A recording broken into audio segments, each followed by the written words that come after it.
Bom,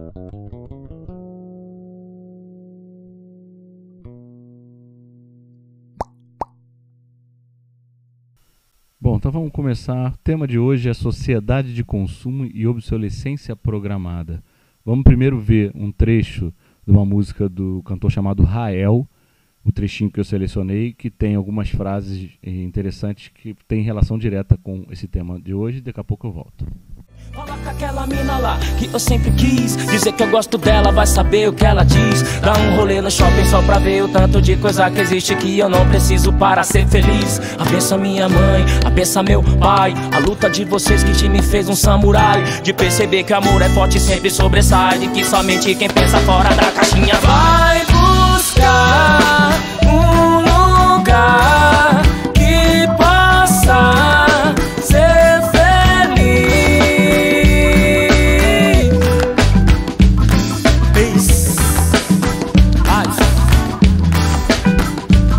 Sociedade, os padrões que ainda insiste que a felicidade se consiste em ser o que tem. Porém, bato triste, os moleques vem querer uma disque, uísque, camisa do Dalina, uma moto muito louca, vira o que te pega a mina. Desviam seus olhares pelo ouro, prata. Os que não tem dinheiro veste só bagulho pirata. É chapa, a forte no estilo é uma fraca. E esse consumismo sem freio é quem nos mata.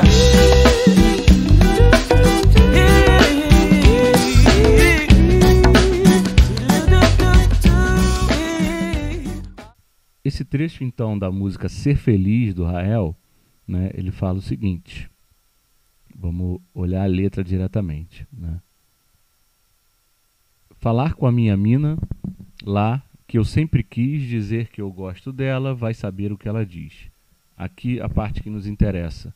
Dar um rolê no shopping só para ver o tanto de coisa que existe que eu não preciso para ser feliz. Aqui já tem uma referência direta ao nosso tema de hoje, o principal tema, que é o modelo de sociedade de consumo, né? Ele já está fazendo uma crítica, já está relativizando a ideia do consumo como sendo a base para o funcionamento da sociedade, que é o que caracteriza a sociedade de consumo, contestando a ideia de que a felicidade estaria no consumo de coisas, em ter coisas, né? Só para ver o tanto de coisa que existe que eu não preciso para ser feliz, né? Ele está, então, utilizando uma outra referência de felicidade e de ideal, né, para criticar o ideal e a referência que é o que prevalece na nossa sociedade. Na nossa sociedade, por mais que algumas pessoas vão consumir mais coisas, outras não têm acesso a consumo quase nenhum,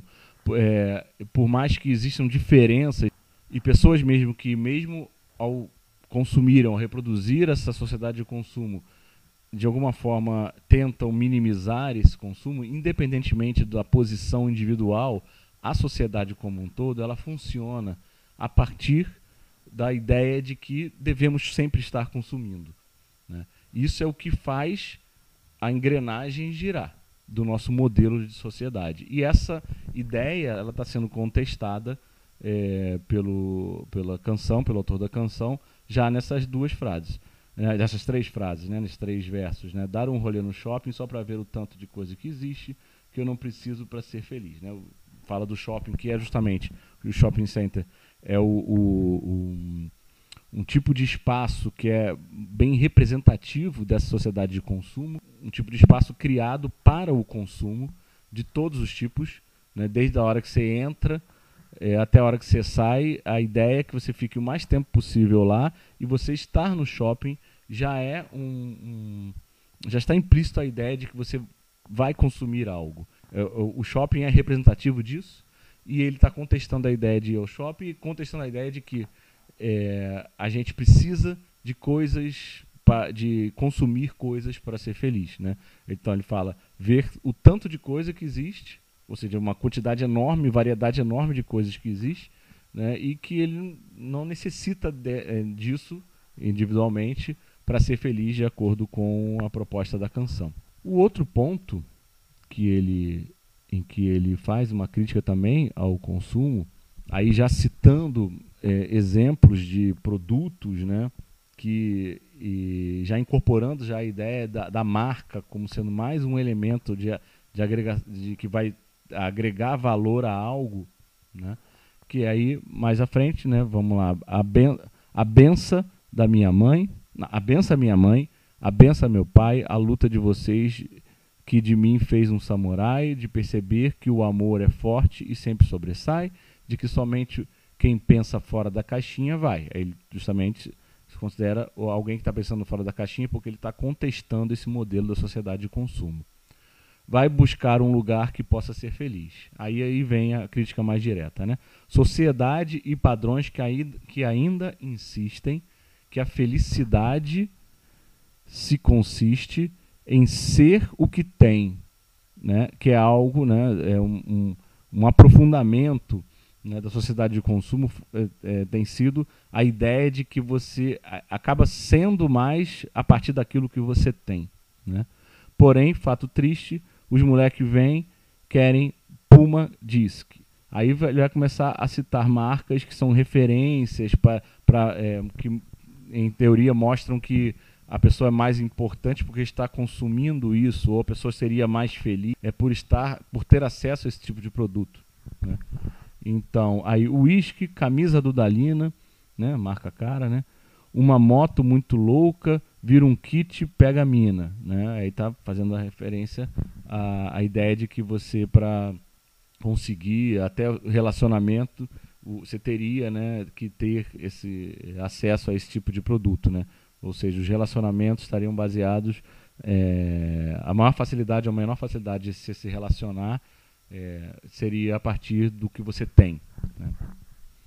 E mais abaixo, desviam seus olhares pelo ouro, prata, os que não têm dinheiro vestem só bagulho pirata, é chapa tão forte no estilo e alma fraca, e esse consumismo sem freio é o que nos mata. Essa frase, consumismo sem freio é o que nos mata, vamos guardar porque mais para frente no vídeo a gente vai dar exemplo direto dessa ideia da relação direta entre consumismo e doença, consumismo e saúde, né? Especificamente relacionada aos resíduos.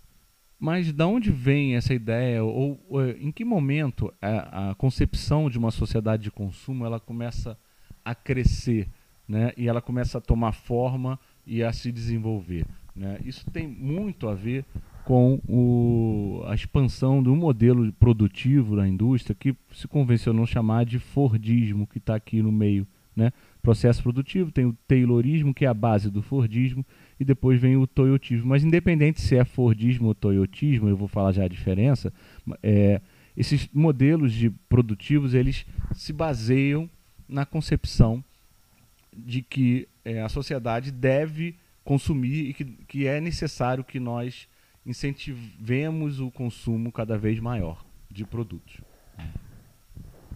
O que é uma estratégia de empresas, é uma estratégia para aumentar lucros e para manter o processo produtivo funcionando. Então, o modelo fordista de produção, qual é a base dele, né? É a linha de montagem, produção em massa, padronização de objetos, né?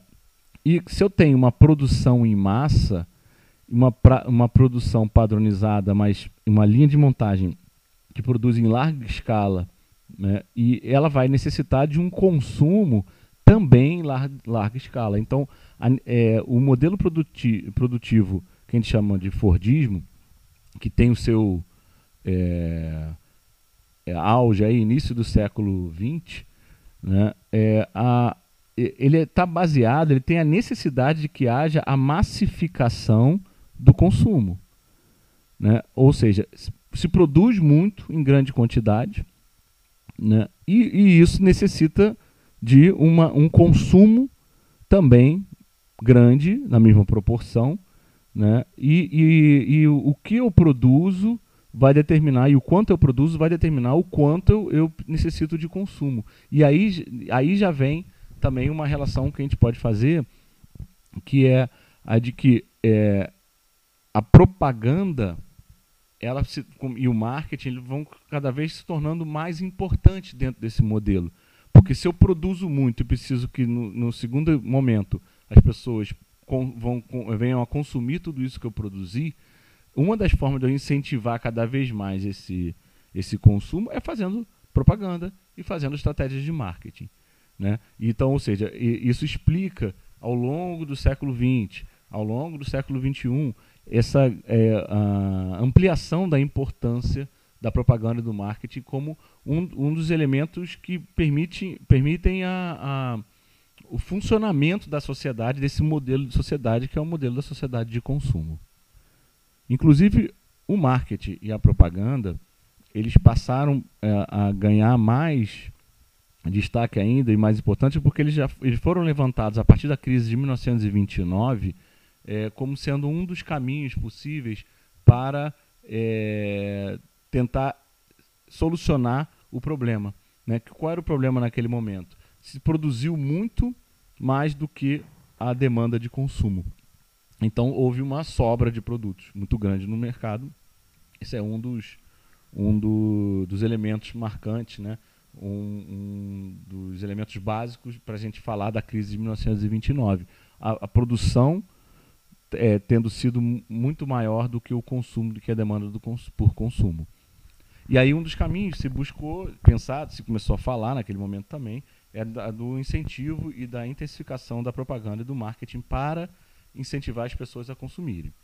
Ao mesmo tempo, esse modelo do Fordismo, ele se mostrou nesse momento da crise de 29 falho, né, porque ele ficou muito vulnerável, mostrou-se a vulnerabilidade desse modelo, porque não se conseguiu evitar que a produção fosse tão maior do que a demanda por consumo, né? Não se conseguiu prever uma redução pelo consumo e a ideia de produzir cada vez mais, em maior quantidade, em mais escala, né, em escala mais elevada, ela prevalecia. E aí só que chegou um momento que se viu que, peraí, isso não é exatamente isso que devemos fazer, né? E aí um dos caminhos que se buscou também no sistema produtivo, né, que veio bem depois, mas que veio para tentar minimizar essa possibilidade de crise de superprodução no modelo da sociedade de consumo, foi o toyotismo, que é um modelo que vem da fábrica da Toyota, né? Por isso que recebe esse nome, assim como o Fordismo vem de um processo produtivo da indústria da Ford, né, da indústria automobilística, os dois da indústria automobilística. Mas o toyotismo, qual é a grande diferença em relação ao consumo, que é o nosso tema aqui? O consumo passa a influenciar a produção, né? Significa o quê? Que a demanda também passa a ser considerada como um elemento importante para se calcular o quanto vai se produzir. Ou seja, a ideia do toyotismo é de que a produção pudesse ser mais flexível e não uma grande quantidade de produção, como produção em massa, e aí depois se pensar na venda dela. Não, a produção pudesse ser feita a partir da demanda de consumo.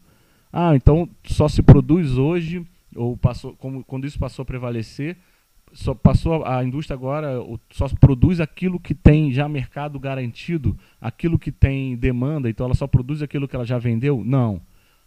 Continua ainda havendo uma grande parte da produção ocorrendo no modo anterior, né? Vamos produzir e depois tentar vender, né? Mas parte da produção passou, aí depende da empresa, depende, né, de vários fatores, mas várias empresas adotam um modelo em que a produção geral, em larga escala, ela diminuiu essa escala de produção e, ao mesmo tempo, separou parte do sistema produtivo para produzir a partir do consumo. Então, e por isso que se fala que é a produção mais flexível. Ela não é rígida como a do Fordismo, que produz tudo igual antes da demanda de consumo. No caso do toyotismo, a demanda pelo consumo ela passa a ser parte do processo produtivo, né? A demanda vinda do consumo, vinda do mercado, e com isso se começa a ter a possibilidade também de produzir produtos mais personalizados, né? Personalização da produção, né? E também a ter parte da produção sendo feita apenas após a demanda de compra, o que diminui o desperdício, diminui também a possibilidade de uma crise de superprodução. Então, com isso, com o toyotismo, a sociedade de consumo deixa de existir, né? Então, nós fizemos então a mudança para um novo modelo de sociedade? Não. O toyotismo, ele é uma mudança no processo produtivo para que continua tendo como pano de fundo, como contexto político, econômico, social, a sociedade de consumo. A diferença é que dentro desse modelo da sociedade de consumo, o toyotismo vem como uma forma de tentar minimizar a possibilidade de uma crise de superprodução. Então, nele, a produção está aqui just in time, produzir a partir das necessidades do consumidor, né? Produzir ao mesmo tempo ou a partir dessa necessidade. Tudo que é produzido, então, é produzido, como eu falei antes, a partir de uma demanda? Não. Tem muita produção, depende do ramo, né, da produção, mas assim, alguns ramos da produção passam cada vez mais a produzir a partir dessa demanda, ou ter uma parte dessa produção a partir da demanda e outra parte sendo gerada mais em massa, mas num volume menor, para ser jogada no mercado. Mas nos dois modelos, tanto Fordismo como Toyotismo, a sociedade de consumo é o pano de fundo. Ou seja, é o pano de fundo aquilo que está na letra da música lá. A ideia de que a sociedade boa é a sociedade que consome muito.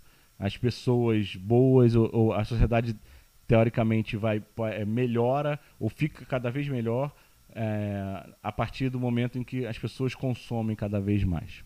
E aí é nesse ponto que a gente, relacionado também ao Fordismo, né, essas mudanças que a sociedade tenta fazer para tentar manter o modelo de sociedade de consumo, mas evitar problemas ou evitar falta de mercado, surge a ideia, o conceito, né, a concepção da tal obsolescência programada ou obsolescência planejada.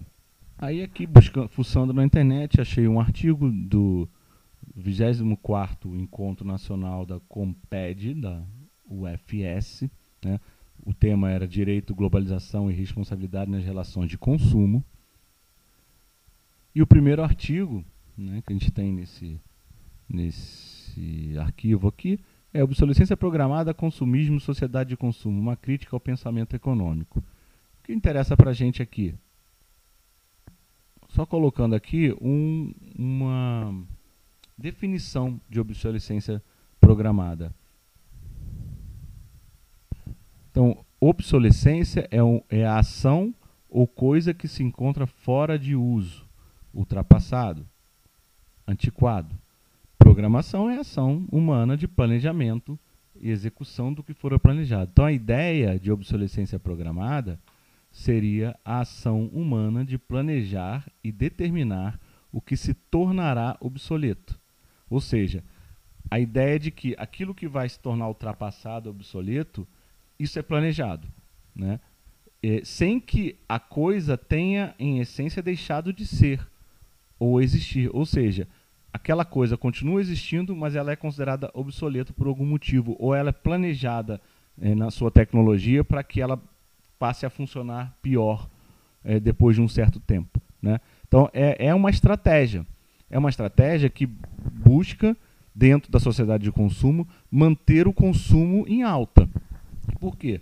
Porque se eu permito que alguém, ao consumir um produto X, possa usar o máximo de tempo esse produto e não precise trocar esse produto por outro melhor, ou porque ele parou de funcionar, eu vou estar, se eu coloco esse produto com um funcionamento de longo prazo, enquanto esse produto estiver funcionando, a pessoa tende a não consumir um novo, né, que substitua esse. Então, se planeja no sistema produtivo, né, se tem a estratégia, é uma estratégia, né, de que para forçar as pessoas a estarem sempre consumindo ou renovando aquilo que ela já consumiu, mas que ela vai precisar de uma coisa melhor ou vai precisar substituir porque essa coisa que ela tem não funciona mais como funcionava antes, né? Ela tem origem, essa ideia, na crise de 29 também. Então uma coisa importante é que a obsolescência ela faz com que as coisas tenham que ser novamente consumidas, mas sem que, porque elas ficaram ultrapassadas ou obsoletas, mas sem que essas coisas tenham realmente deixado de existir, sem que elas tenham sido extinguidas, né? E isso é um problema para a sociedade, pensando na relação sociedade e ambiente, né? Por quê? Porque se essas coisas não deixaram de existir, elas vão ter que estar ocupando alguns espaço na superfície terrestre. E elas não têm mais uso, mas elas continuam ocupando espaço. E outras coisas vêm substituindo ela. E essas outras coisas que vêm também vão ser substituídas por outras e por outras e por outras. Então a tendência é ter um acúmulo de várias coisas que em algum momento elas eram a de ponta e em algum momento elas passaram a ser coisas obsoletas, ultrapassadas ou passaram a não funcionar por conta de um planejamento, de uma estratégia de planejamento da produção. E aí nesse mesmo artigo ele ressalta a situação da lâmpada elétrica, dá o exemplo da lâmpada elétrica que, segundo, né, o texto, teria sido a primeira vítima desse processo de obsolescência programada, né, com a criação do primeiro cartel mundial, denominado de Phoebus, para controlar a produção. Né, a ideia é que seus membros, dirigentes de empresas fabricantes de lâmpadas, perceberam que lâmpadas que duravam muito não eram economicamente vantajosas. Aí está a ideia de manter o consumo sempre. Lâmpadas muito duradouras fazem o ciclo de consumo ser muito largo, né? Demorar muito tempo. Em relação a isso, vamos ver um vídeo que fala justamente dessa história, que apresenta essa história e fala de outras coisas também, que o vídeo fala da história da lâmpada a partir da ideia da obsolescência programada.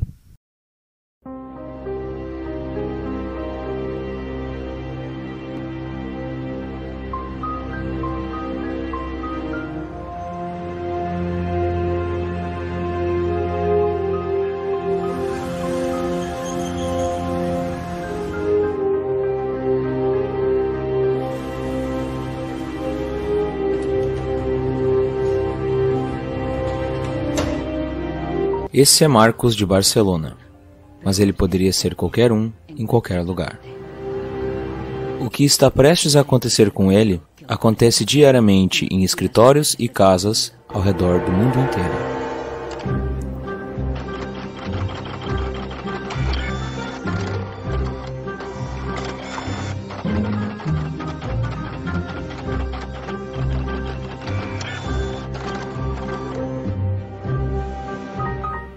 Uma parte dentro da impressora falhou e o fabricante manda ele para assistência técnica.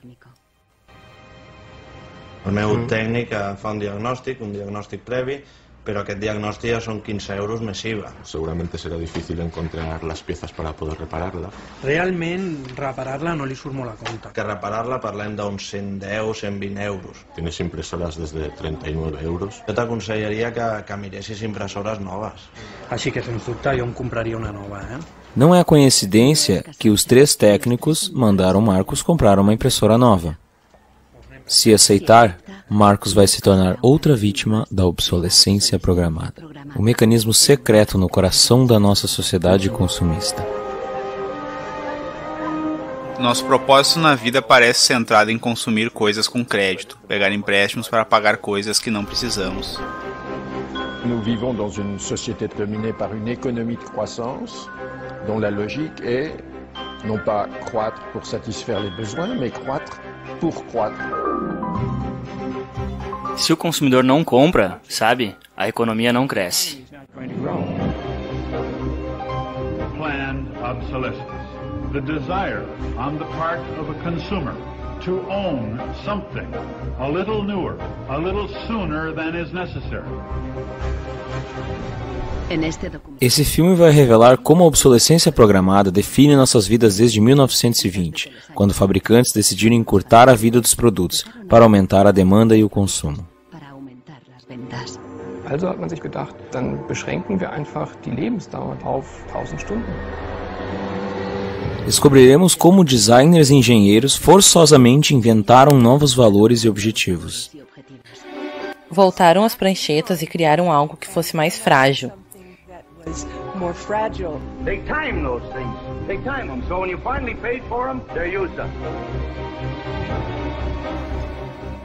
Uma nova geração de consumidores começou a desafiar fabricantes. Seria possível imaginar uma economia viável sem a obsolescência programada? Sem o seu impacto no meio ambiente?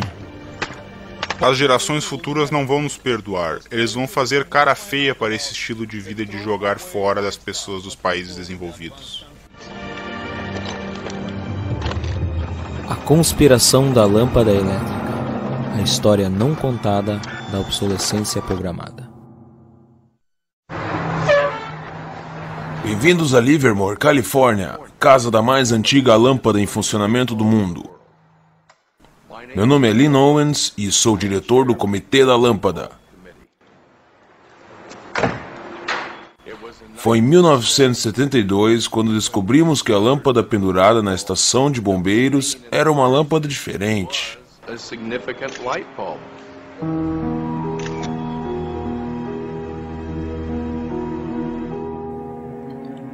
A lâmpada nos bombeiros de Livermore está iluminando continuamente desde 1901. Ironicamente, a lâmpada já durou mais que 2 webcams.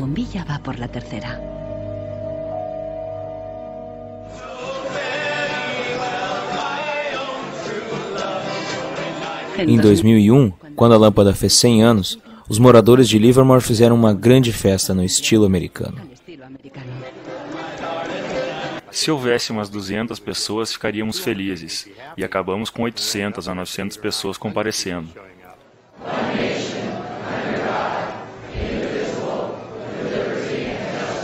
Achamos que ninguém cantaria Feliz Aniversário para uma lâmpada. Bem, achamos que não, mas cantaram.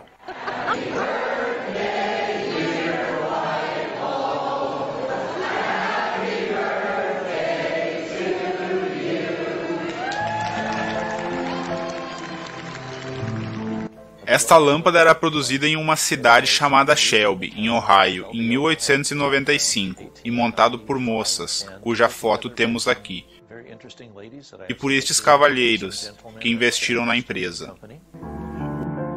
O filamento foi inventado por Adolf Chalet, que o projetou para durar muito.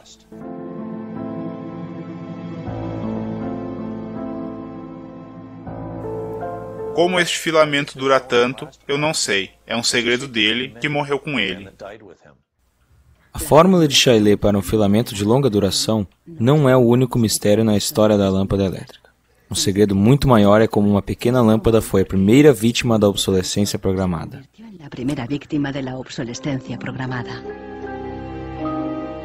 Weihnachten 1924 war ein ganz besonderer Tag. In einem Hinterzimmer in Genf trafen sich einige Herren in Nadelstreifenanzügen, um einem geheimen Plan nachzugehen.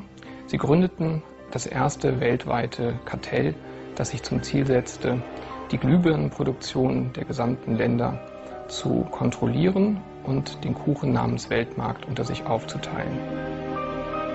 Dieses Kartell hat den Namen Phoebus. Phoebus incluía os principais fabricantes na Europa e Estados Unidos, e até alguns em colônias distantes como a Ásia e África. Das Ziel ist gewesen, Patente auszutauschen, die Produktion zu kontrollieren und vor allem aber den Verbraucher zu kontrollieren. Es ist umso besser für diese Firmen, wenn der Verbraucher regelmäßig Glühlampen kauft, und wenn die Glühlampen lange brennen, ist das ein ökonomischer Nachteil. Inicialmente, os fabricantes queriam uma vida longa para suas lâmpadas.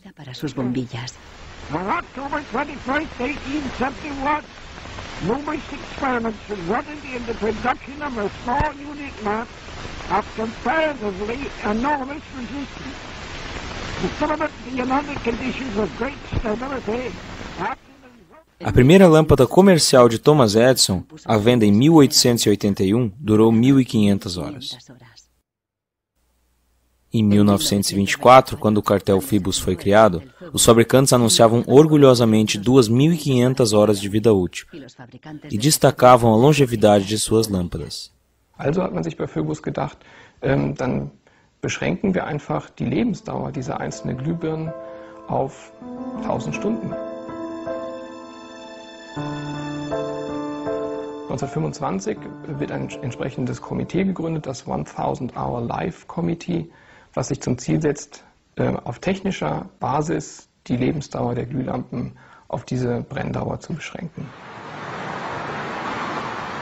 Mais de 80 anos depois, Helmut Hugge, historiador de Berlim, encontra provas das atividades do comitê escondidas nos documentos internos dos fundadores. Empresas como Philips na Holanda, Osram na Alemanha e Companhia da Lâmpada na França. Aqui temos um documento do cartel que diz: a vida média de lâmpada para uso geral não deve ser garantida, publicada ou oferecida por outro valor que não seja 1000 horas.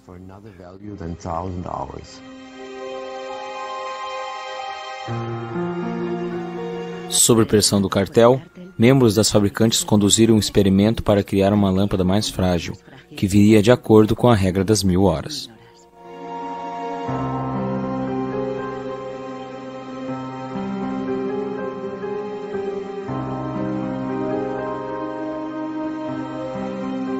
Toda a produção era monitorada para que membros do cartel cumprissem. Eine Maßnahme bestand beispielsweise darin, einen Prüfstand zu errichten, in dem viele kleine Sockel zu finden sind, in die dann wiederum einzelne Exemplare aus verschiedenen Produktionsreihen eingeschraubt wurden, und Firmen wie Osram haben dann genauestens protokolliert, wie lange diese Lampen brannten. Phoebus forçou suas regras através de uma elaborada burocracia.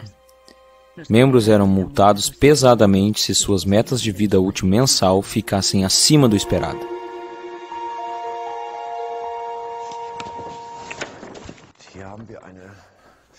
Aqui temos uma lista de multas de 1929. Era quantos francos suíços as empresas tinham que pagar, por exemplo, quando a vida da lâmpada fosse de 1500 horas. Zum Beispiel 1500 Stunden.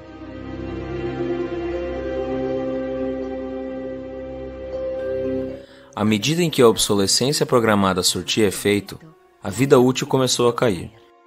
Em apenas 2 anos passou de 2.500 horas para menos de 1.500. Nos anos 40, o cartel atingiu seu objetivo. 1000 horas tornou-se o padrão para lâmpadas elétricas. Eu consigo ver como isso era tentador em 1932. Na época, a sustentabilidade não era nem levada em questão, pois não acho que eles considerassem que o planeta tinha recursos finitos, pois era uma época de abundância.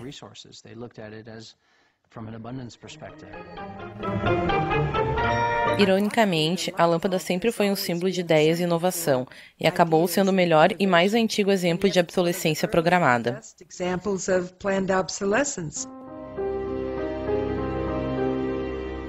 Nas décadas que seguiram, inventores criaram dúzias de projetos de lâmpadas, incluindo uma que durava 100.000 horas. Nenhuma delas chegou ao mercado. Offiziell hat es ja Phoebus eigentlich nie gegeben, wenn auch diese Spuren der Öffentlichkeit nie ganz verborgen gewesen sind. Die Strategie dahinter ist, sich in bestimmten Zeitabständen immer wieder umzubenennen. Dann heißt es mal internationales Elektrizitätskartell, dann mal wieder irgendein anderer Name. Entscheidend ist, dass diese Idee als Institution natürlich weiter besteht.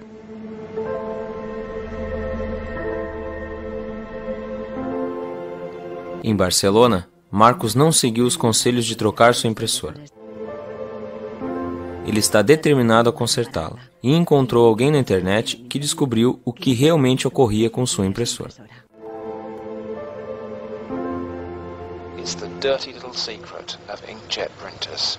I tried to print a document and it said parts inside your printer require replacement, so I decided to do a little servicing of my own. Hello Marcus, I got your message. Marcos contatou o autor do vídeo. How are you? looked into it, and it turns out that there's a thing in the bottom of the printer called a waste ink reservoir. And the way inkjet printers work is they constantly have to clean the print heads, and they do that by squirting ink through them down a hole in the bottom of the printer into this great big sponge. There's just a preset time when it's squirted a certain number of drops down there that then the printer decides it's full of ink and won't function anymore. The justification is they don't want to put ink all over your desk. But I think the problem goes deeper than that. It's the way the technology works. It's just designed to fail.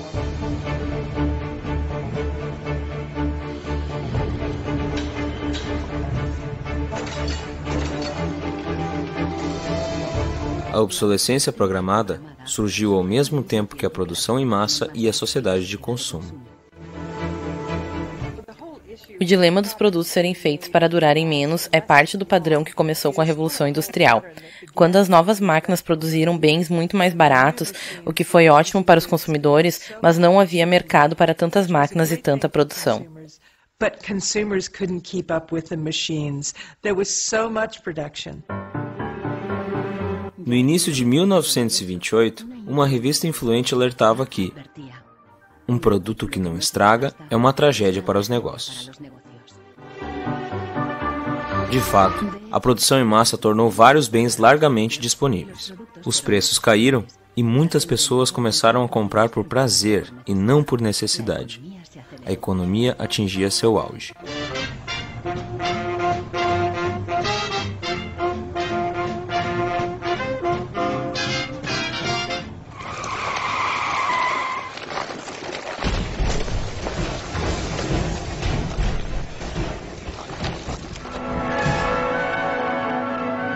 Em 1929, a sociedade de consumo emergente parou, quando Wall Street quebrou e jogou os Estados Unidos em uma profunda recessão. Unemployment reached staggering proportions.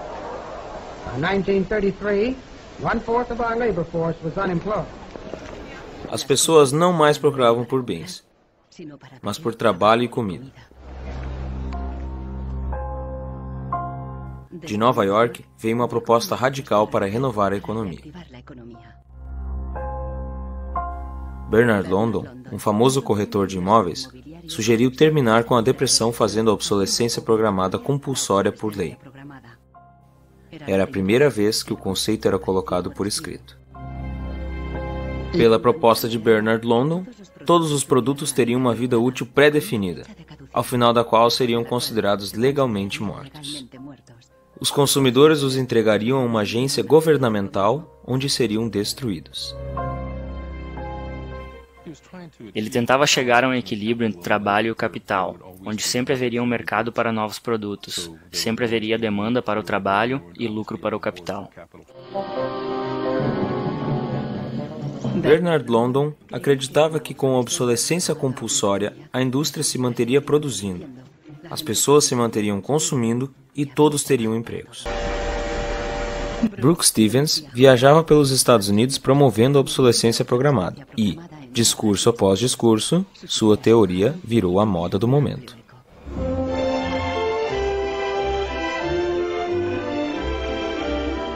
Women and men alike are increasingly interested in the look of things. They eagerly give their attention to what's new and beautiful and advanced. Design e marketing seduziram os consumidores a sempre desejarem os últimos modelos. Meu pai nunca desenhou um produto para intencionalmente falhar, ou tornar-se obsoleto por alguma razão funcional em um curto período de tempo.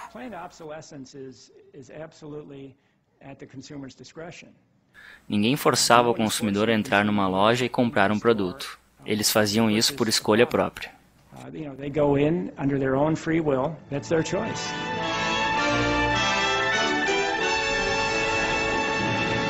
Liberdade e felicidade através do consumo ilimitado.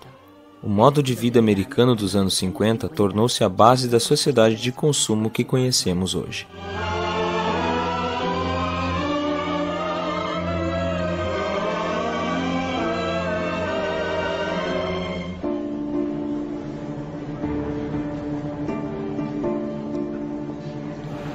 Sem a obsolescência programada, este lugar não existiria.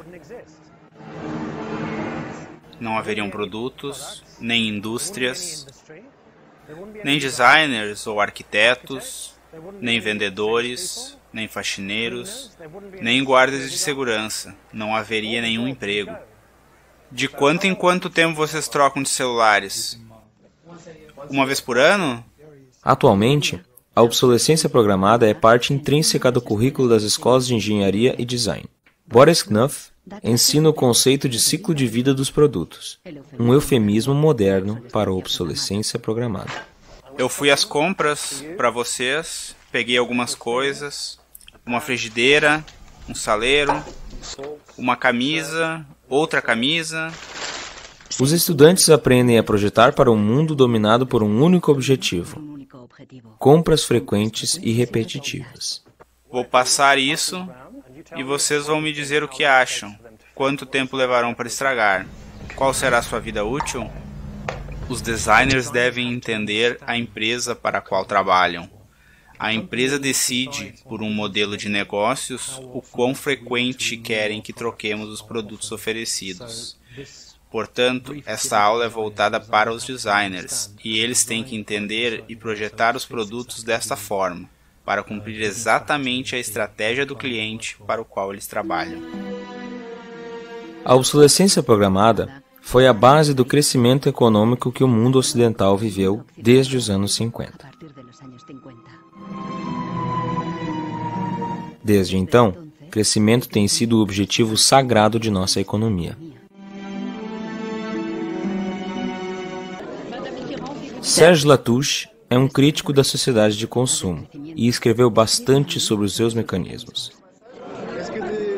Au fond, il y a trois instruments fondamentaux qui sont la publicité, l'obsolescence programmée et le crédit.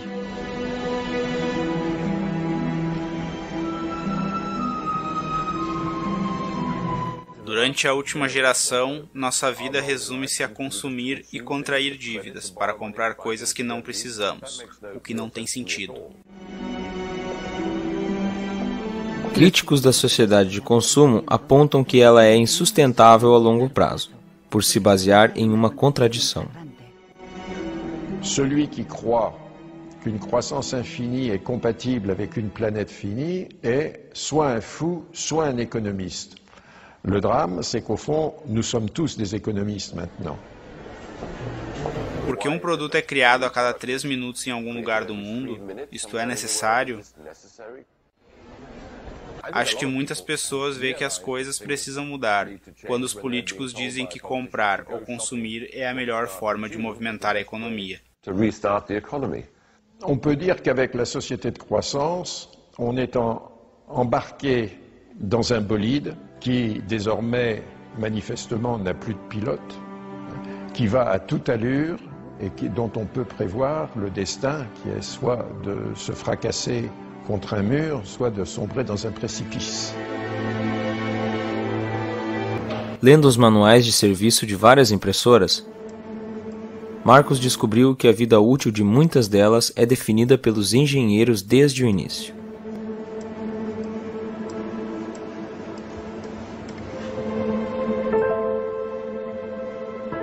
Eles conseguem isso colocando um chip dentro da impressora.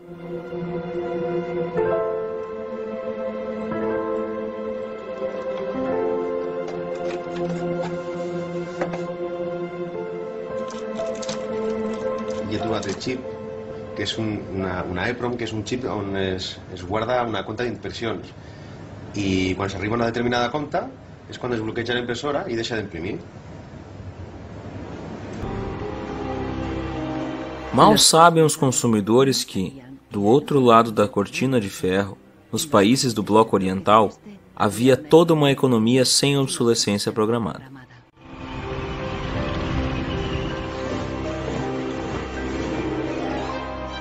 A economia comunista não era guiada pelo livre mercado, mas centralizada pelo Estado.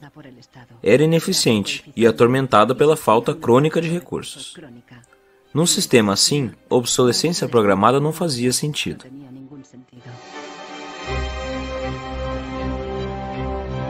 Na antiga Alemanha Oriental, a mais eficiente economia comunista normas oficiais estipulavam que refrigeradores e máquinas de lavar deveriam funcionar por 25 anos.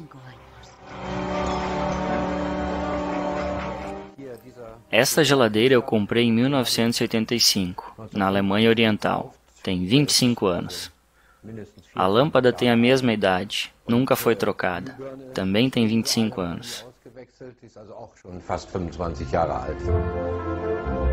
Em 1981, uma fábrica de lâmpadas de Berlim Oriental lançou uma lâmpada de longa duração. Eles a levaram a uma feira internacional à procura de compradores do Ocidente.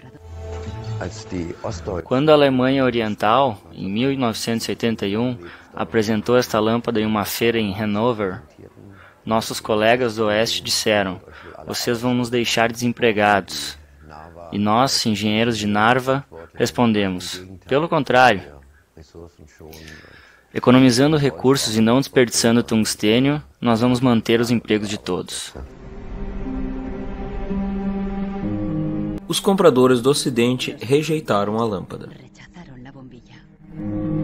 Em 1989, o Muro de Berlim foi derrubado. A fábrica foi fechada e a lâmpada parou de ser produzida. Hoje, ela pode ser vista em exposições e museus. Na era da internet, os consumidores estão prontos para lutar contra a obsolescência programada. O primeiro movimento importante que fizemos foi o filme contra o iPod. Eu estava completamente quebrado após comprar um iPod por $500. E 8 ou 12 meses depois, a sua bateria morreu. Eu liguei para a Apple pedindo para trocarem a bateria e a política deles na época mandava os usuários comprarem um novo.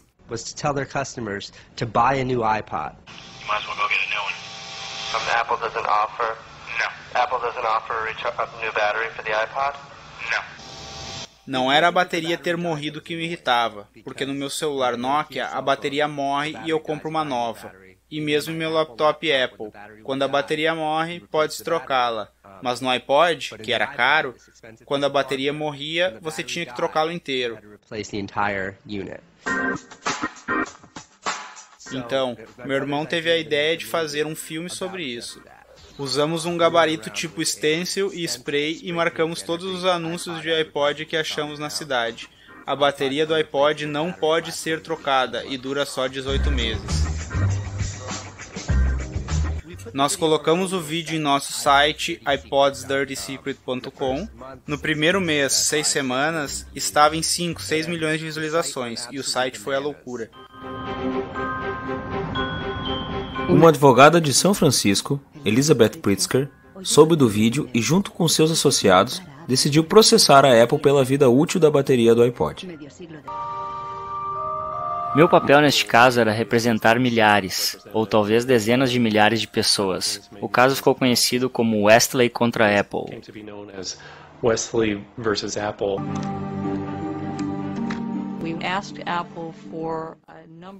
Nós pedimos à Apple a documentação técnica sobre a vida útil da bateria do iPod e recebemos uma montanha de dados técnicos sobre o projeto da bateria, sobre os testes, e descobrimos daí que o tipo de bateria de lítio que era empregada no iPod foi projetada desde o início para ter um período de vida útil muito curto.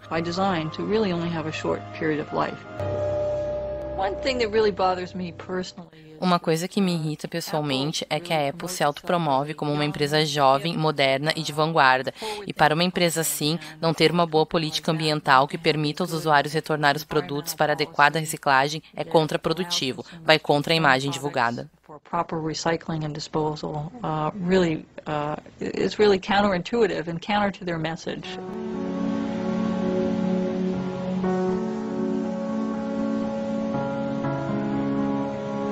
A obsolescência programada produz um fluxo constante de lixo, que é enviado a países do terceiro mundo, como Gana, na África.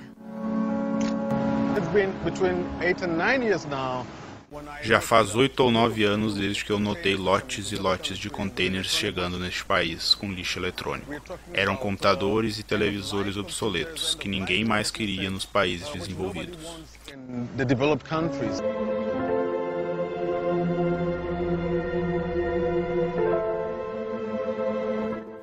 Marcos está na internet de novo, procurando uma forma de aumentar a vida de sua impressora. Ele descobriu um site russo que oferece um software grátis para impressoras com os chips contadores. Marcos não sabe o que esperar, mas baixou o programa assim mesmo. De uma pequena vila na França, John Thackra luta contra a obsolescência programada, ajudando as pessoas a compartilhar projetos e ideias que vêm de todo mundo. Em países pobres, as coisas são reparadas naturalmente. A noção de jogar algo fora só porque não funciona mais é vista como algo desprezível e impensável pelas pessoas. Na Índia, há uma palavra, jugad, que descreve essa tradição de consertar as coisas, não importa a complexidade delas. The complexity of it.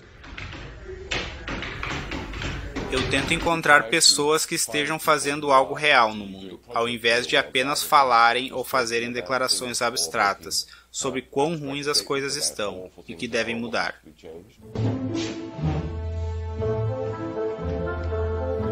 Uma dessas pessoas é Warner Phillips, descendente da dinastia dos fabricantes de lâmpadas.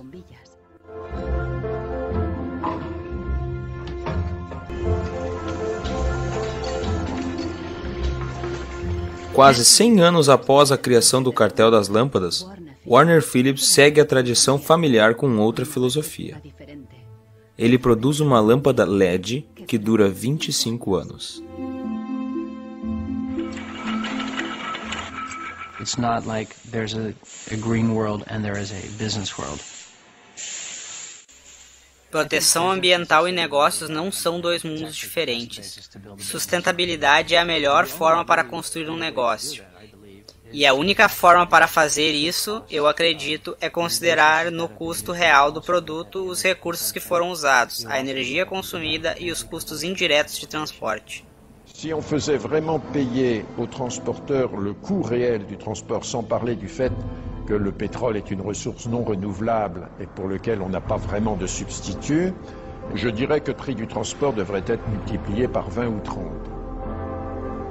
Se você considerar tudo isso em cada produto fabricado, haveria enorme incentivo aos fabricantes e empresários em todo o mundo para fazer produtos que durassem para sempre. A luta contra a obsolescência programada só pode ser atingida repensando a engenharia e produção dos bens de consumo. Um novo conceito chamado do berço ao berço afirma que, se as fábricas funcionassem como a natureza, a própria obsolescência programada se tornaria obsoleta. Wenn man sich die Natur im Frühling anschaut, ein Kirschbaum, kein Sparen, kein Verzichten, kein Vermeiden. A natureza produz abundantemente, mas as flores que caem, folhas mortas e outros materiais descartados não são desperdiçados. Eles se transformam em nutrientes para outros organismos. Um ciclo. Die Natur kennt keine Abfälle, sondern sie kennt nur Nährstoffe.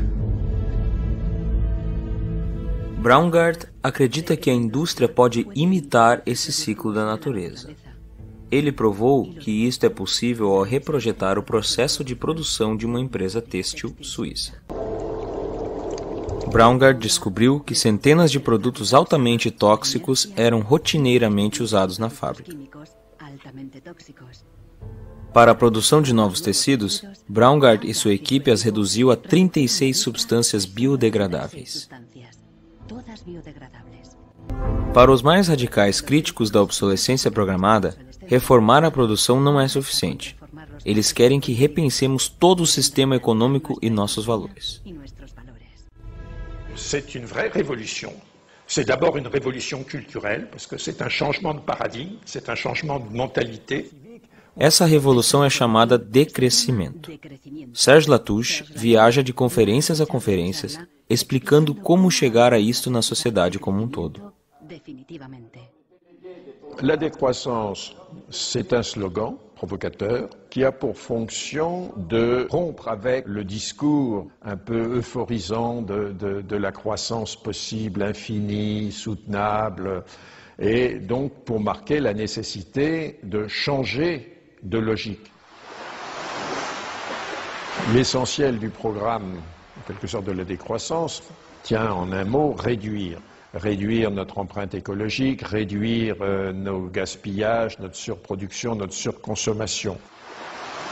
Réduisant la consommation, en réduisant la production, mais en libérant du temps libre, on peut développer d'autres formes de richesse qui ont l'avantage d'être, de ne pas s'épuiser quand on les consomme, comme l'amitié, le savoir. Nós cada vez mais confiamos nos objetos para nos dar o senso de autoestima e identidade.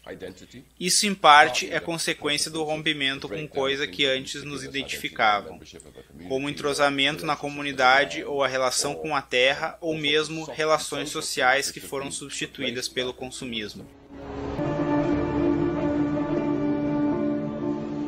Críticos do decrescimento temem que isso destrua a economia moderna e nos leve de volta à Idade da Pedra. Revenir à une société soutenable, c'est-à-dire une société dont l'empreinte écologique ne dépasse pas une planète, eh bien, ça n'est pas revenir à l'âge de pierre, c'est revenir, toutes choses égales d'ailleurs, pour un pays comme la France, aux années 60. Ça n'est pas vraiment l'âge de pierre. On peut dire que la société de décroissance réalise la vision de Gandhi qui disait le monde est assez grand pour satisfaire les besoins de tous, mais il sera toujours trop petit pour satisfaire l'avidité de quelques-uns. Marcos está instalando o software russo em seu computador.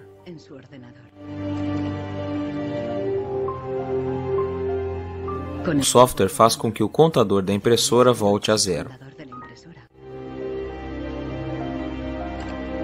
E a impressora imediatamente desbloqueia.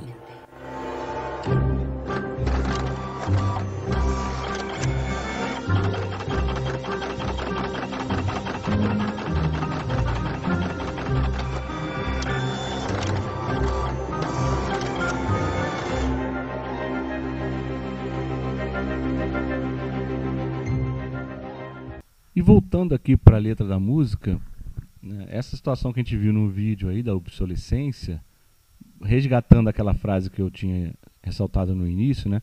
E esse consumismo sem freio é quem os mata, né? Qual é a relação desse sistema, né, de obsolescência programada com saúde?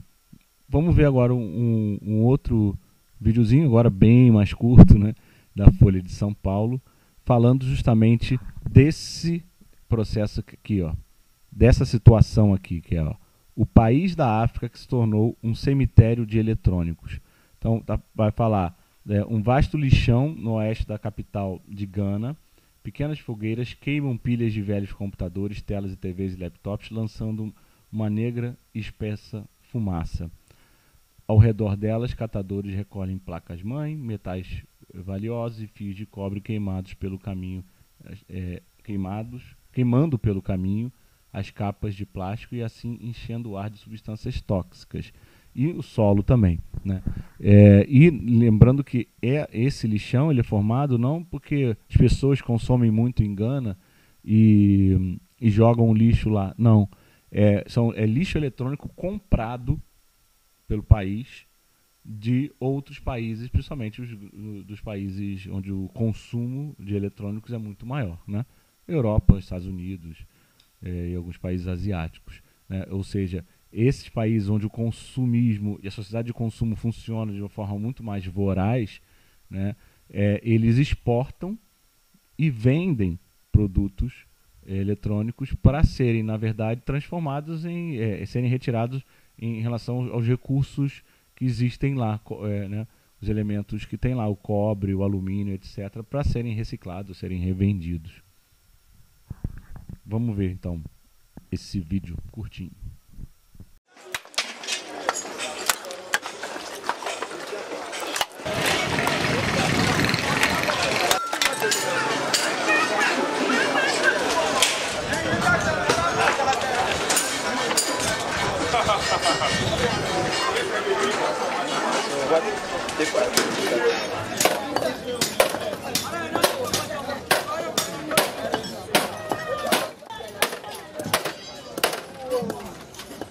This electrical e-waste started around 2000.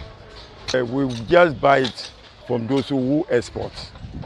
You know, they export and they come, they too, what they bring, they have got reject ones, which they won't buy. I've got these computers, TV sets,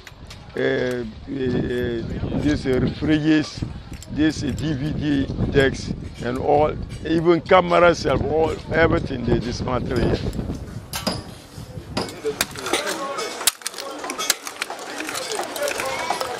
This one aluminium? This one you copper.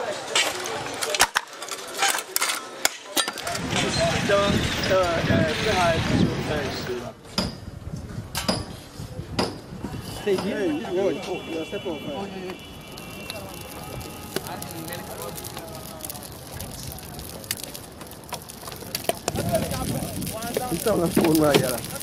O maluco te contou isso lá. Casa de carro assim oh. Oh. When they dismantle it finish, they will bend the wires. They will bend the copper wire and separate the copper wire out of the rubber. By separating it, they don't have the technology to do it, but they have to set in fire to burn so that they enable them to get the conductor. So the burning per se is bringing a problem to us. The smoke is a toxic, and this smoke is affecting everything like your ozone layer and other things.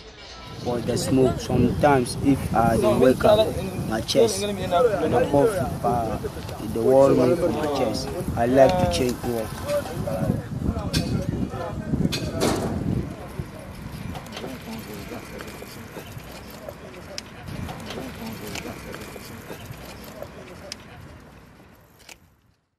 Bom, então é isso que eu tinha para hoje e fui.